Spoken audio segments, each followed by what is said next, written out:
Si vous êtes avocat et que vous avez du mal à déconnecter, ce n'est probablement pas un problème d'organisation. Dans cette vidéo, je vais vous expliquer pourquoi.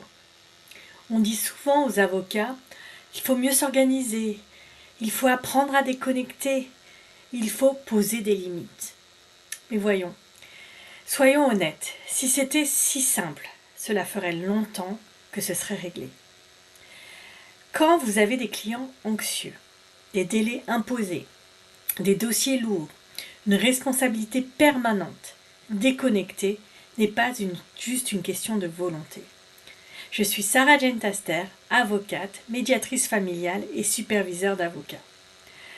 Et aujourd'hui, je vais vous montrer une chose très concrète.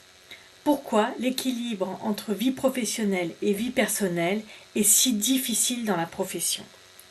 Et surtout, comment la supervision peut vraiment aider sans culpabiliser. Et sans recette toute faite. Alors pourquoi est-ce si difficile ? Ce que je constate chez beaucoup d'avocats, ce n'est pas un manque de discipline. Bien au contraire, ce sont des professionnels engagés, responsables, investis. Le problème, c'est que la profession est structurellement envahissante. Pas juste en temps, mais également en charge mentale.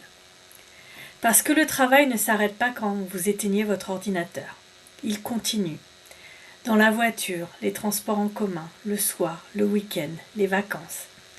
Et ça, ce n'est pas une question d'organisation. C'est une question de charge mentale et émotionnelle. Et surtout, poser des limites, ce n'est pas juste dire non. C'est parfois affronter la peur de décevoir, la peur d'être moins crédible, la peur de ne pas être à la hauteur, ou cette petite voix qui dit « si je lâche, tout va se dérégler ». C'est pour ça que beaucoup d'avocats savent ce qu'ils devraient faire, mais n'arrivent pas à le faire. Et c'est exactement là que la supervision devient intéressante. Qu'est-ce qu'elle change, la supervision ? Eh bien, la supervision ne vous dit pas ce que vous devez faire. Elle vous aide à comprendre pourquoi vous faites comme vous faites. Et ça, c'est un basculement.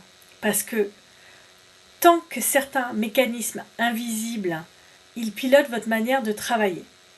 En supervision, on travaille sur des choses très concrètes. Le rapport à la responsabilité, la peur de décevoir, le perfectionnisme, la difficulté à dire non, le besoin de tout porter. Prenons un exemple simple. Un avocat peut penser qu'il doit répondre immédiatement à tous ses clients. Pas parce que c'est nécessaire, mais parce qu'il ne supporte pas l'idée de les faire attendre.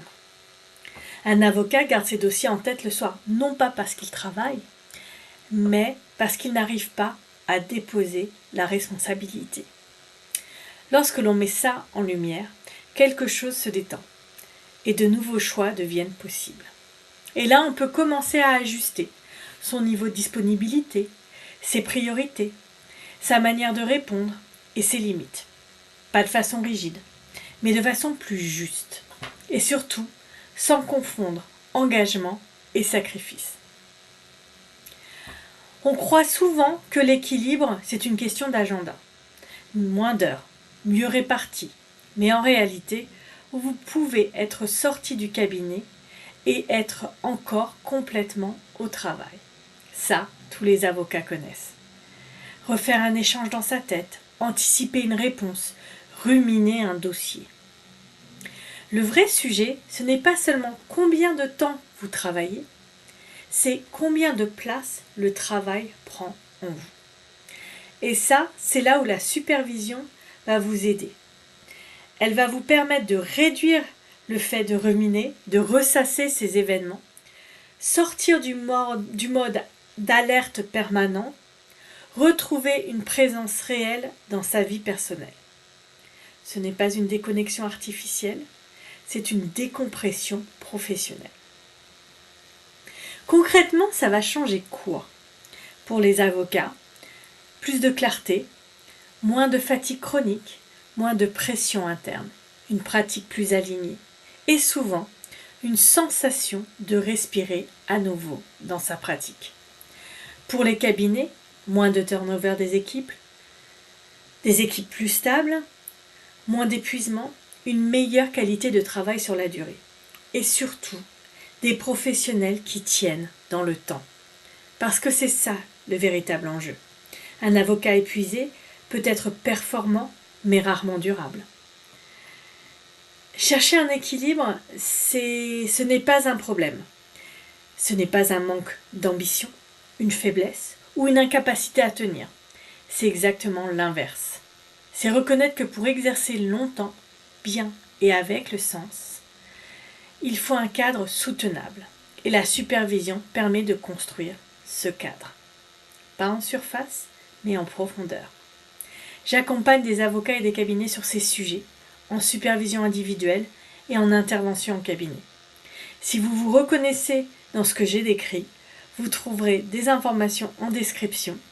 Et si cette vidéo vous a parlé, pensez à la partager avec un confrère, une consoeur ou même à votre cabinet.